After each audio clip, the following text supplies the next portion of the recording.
다음 아이템은 유호정 기자가 준비했네요. 네, 맞습니다. 이번 아이템 함께 보시면요.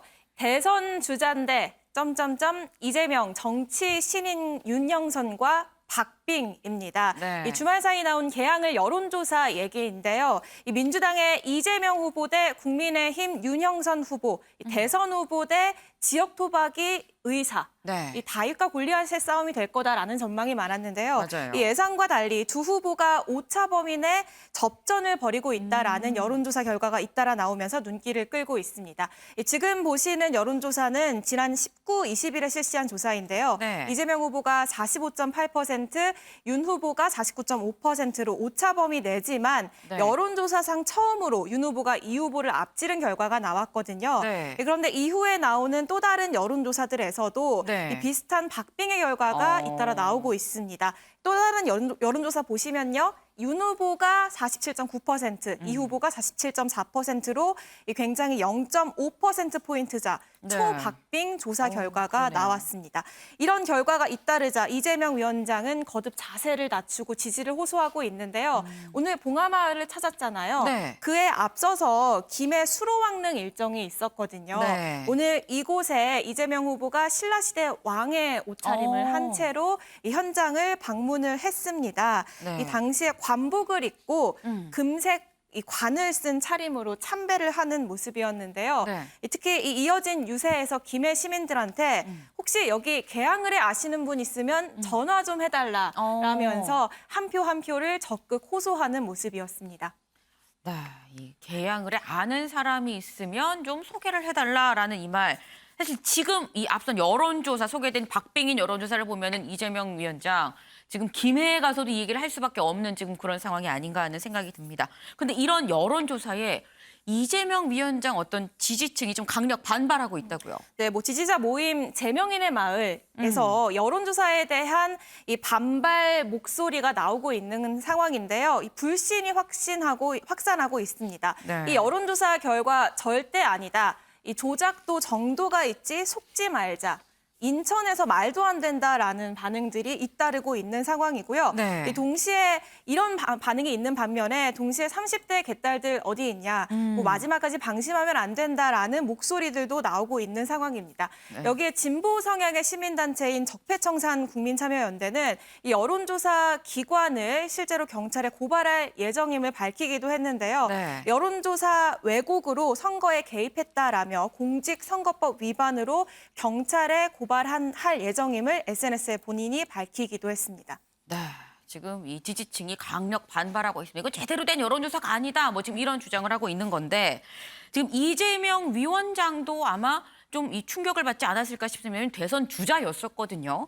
지금 이재명 이 후보 그리고 윤영선 후보가 지금 초박빙인 여론조사가 지금 몇 개가 있죠. 그 중에서 가장 처음 이 STI의 여론조사가 가장 처음이 초박빙이다라는 이 결과가 나왔었는데 이 여론조사가 나온 바로 그날 저희 MBN이 직접 인천 계양을에 있는 이재명 위원장을 만나러 갔습니다. 그 얘기 지금부터 좀 차근차근 좀 짚어보도록 하겠습니다. 유호정 기자, 이재명 위원장, 지금의 이런 지지율 흐름 어떻게 생각하고 있을까요? 네, 사실 역전을 한 윤 후보가 이 후보를 오차범위 내지만 네. 역전을 하는 여론조사가 처음 나온 그날 네. 이 MBN이 이재명 위원장을 찾아간 상황입니다. 네. 이 갔다 온 기자한테 직접 물어보니 당시 분위기가 정말 안 좋았다고 하거든요. 그 때문에 이 초박빙 여론조사 결과에 대해서 좀 직접적으로 묻기보다는 네. 애둘러서 질문을 던졌는데 이 위원장의 당시 심경이나 뭐 마음을 이 애둘러서 들을 수 있는 답변들이 있었습니다. 영상으로 확인해 보시죠. 뭐 지지율도 조금은 만족스러우진 않으실 거라고 생각을 해요. 일단 저는 이제 계양의 국회의원 선거에 출마한 이제 보궐선거 후보이기도 하고 네. 또 한편으로는 이제 지방선거 전체에 우리 지지층의 재결집을 또 이뤄내야 될 큰 책임이 있기도 하죠. 이 두 가지 역할이 동시에 있는데 이번에는 대선 끝나고 대통령 취임 20일 후에 치러지는 선거라 이 선거 결과가 어떨지는 사실은 많이 예측되는 바가 있습니다. 매우 어려울 거다. 이 매우 어려운 선거에서 그러면 어느 선이 과연 승패의 기준이냐라는 건 사실 참 말하기 어렵죠. 네, 지금 선거 결과가 어렵지 않을까 예측을 한다라고 이재명 위원장, 총괄선대위원장 입에서 지금 직접 이런 얘기가 나왔습니다. 윤영걸 대표님. 전체 판세에 대한 얘기이긴 했어요. 그런데 지금 인천 계양 당선, 본인의 당선에 대한 어떤 위기의식이 좀 느껴지는 면도 없잖아 있습니다. 네, 상당히 지금 위기의식을 느끼고 있겠죠. 뭐 인천 계양은 아주 쉽게 이기리라고 했는데 네. 의외로 지금 여론조사가 출렁거리는 거 나오니까 그 윤영선 지금 후보가 유명 대 무명이라고 그러지만은 네. 인천 계양을에서는 이분이 유명 인사예요.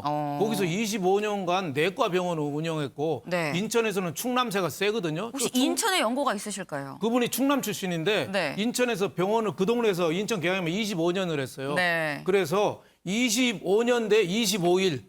예, 이재명 후보는 25일이라 이거죠. 그런 프레임으로 하는데 그렇게 상당히 먹히지가 않았나 이렇게 싶습니다. 그래서 네. 이재명 후보는 이제 민주당 지지율이 떨어지고 대선 후유증이 아직 극복을 못해서 그렇다. 그러는데 저는 그거보다는 이재명 후보가 왜 인천 계양을에 나가야 되는지 네. 그게 대해서 왜 자기 지역 사는 데를 피하고 왔는지 거기에 대해서 인천 계양을 주민들한테 아직 납득할 만한 설명을 충분히 좀 못한 게 아니냐. 그래서 계양을 주민들이 좀 서운한 감정이 상당히 있는 거 아니냐. 그리고 또 하나는 전략적으로 이재명 후보가 대선 치르듯이 그 보궐선거 국회의원 출마하는 거 아니냐. 그래서 지역선거거든요. 근데 네. 대선 치르듯이 총괄선대위원장도 맡고 하다 보니까 저런 측면에서 지역 주민들의 호응을 아직 완전히 끌어내지는 못한 것 같다. 이런 생각이 듭니다. 네, 지금 사실 대선이 끝나고 이재명 위원장이 이 성남FC 후원금 관련한 의혹을 받고 있는데 여기에 대한 경찰 수사가 또 상당히 좀 속도감 있게 진행이 되고 있는 그런 상황입니다.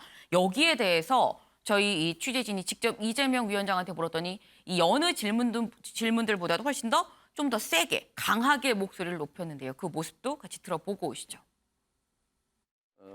제가 마치 후원받은 것처럼 국민의힘이 고발하고 고발을 하니까 수사할 수밖에 없는데 수사받고 있다고 언론 플레이하고 3년 7개월 동안 먼지 털듯이 탈탈 털었는데 아무 근거가 없으니까 무혐의했는데 이번에는 재수사한다고 압수수색을 2번, 3번씩 하지 않습니까? 그럼 그때는 자료 수집도 안 하고 판단했다는 건 아닐 텐데 결국 압수수색 쇼를 한 거라고 볼 수밖에 없죠. 무혐의 결정해놓고 다시 재수사한다면서 압수수색하는 게 정치행위다. 점점 우려스러운 행동들이 많이 나타나고 있는 것 같습니다.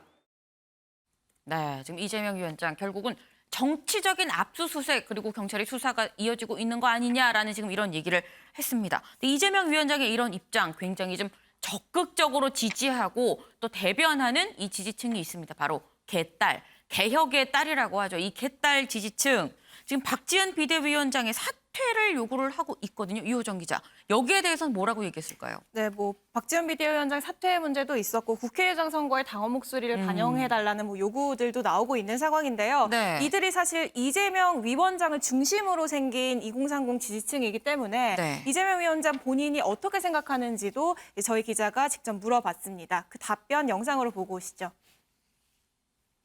깃딸들이 요구하는 것 중에 하나가 박지원 위원장 사퇴를 또 요구하고 있어요. 두 번째로는 이제 국회의장에 대한 당원 비율을 좀 해달라 이런 얘기도 있습니다. 아직 생각 안 해봤네요. 아니 뭐 민주주의 사회에서 입장은 다양한 게 당연하고 뭐 개딸이라고 하는 그 집단도 하나의 단일한 생각으로 하나의 단일한 행동만 하는 건 아니기 때문에 특정한 현상을 가지고 전체를 재단하기는 좀 어렵죠 보통. 네. 네. 네. 네, 지금 직접 들어봤는데 지금 이 개딸들의 목소리 좀 다양한 지지층에도 목소리 중에 하나가 아니겠느냐 뭐 지금 이런 취지로 얘기를 한 것 같습니다. 이제 이재명 위원장 이제 저희 MBN이랑 인터뷰에서 사실 이번 지방선거가 끝나고 다음 정치 행보 과연 당권에 도전을 할 것인가 여부에 대해서도 입을 열었는데요. 직접 들어보시죠. 정치는 생물이고 지금은 지방선거 중인데 지방선거 후에 벌어질 일을 미리 정하는 것은 사실 거의 의미가 없습니다. 지금 당 지도부 구성 문제에 대해서 얘기하는 것도 섣부르고 또 아직까지는 그 문제에 대해서 깊이 생각해 보지 않아서 좀 말씀드리기가 좀 어렵습니다. 네, 말씀드리기 어렵습니다라고 얘기했지만 정치는 생물 아닙니까? 라고 또 얘기를 했죠. 네, 결국은 이 나올 것 같은 느낌이 강하게 드는데 은영미 위원님. 네. 그런데 민주당 텃밭이라는 지금 인천 계양을에서 좀 초박빙이거든요. 만약에 여기서 이재명 위원장이 저도 당권에 나올 수 있을까요?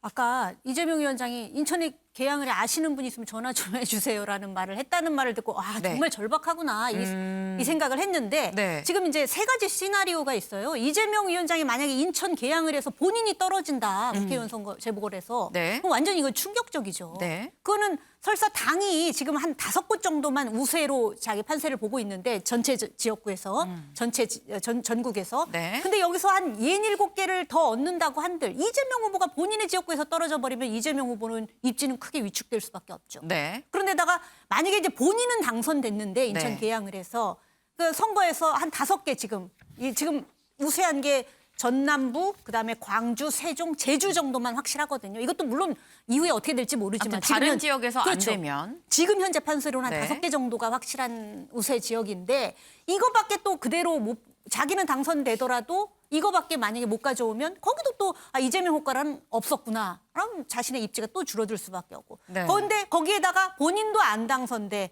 그다음에 전체적인 지방선거에서 대여섯 곳밖에 승리를 하지 못하면 그야말로 이재명 고문은 오는 8월 전당대회에서 나올 수가 없어요.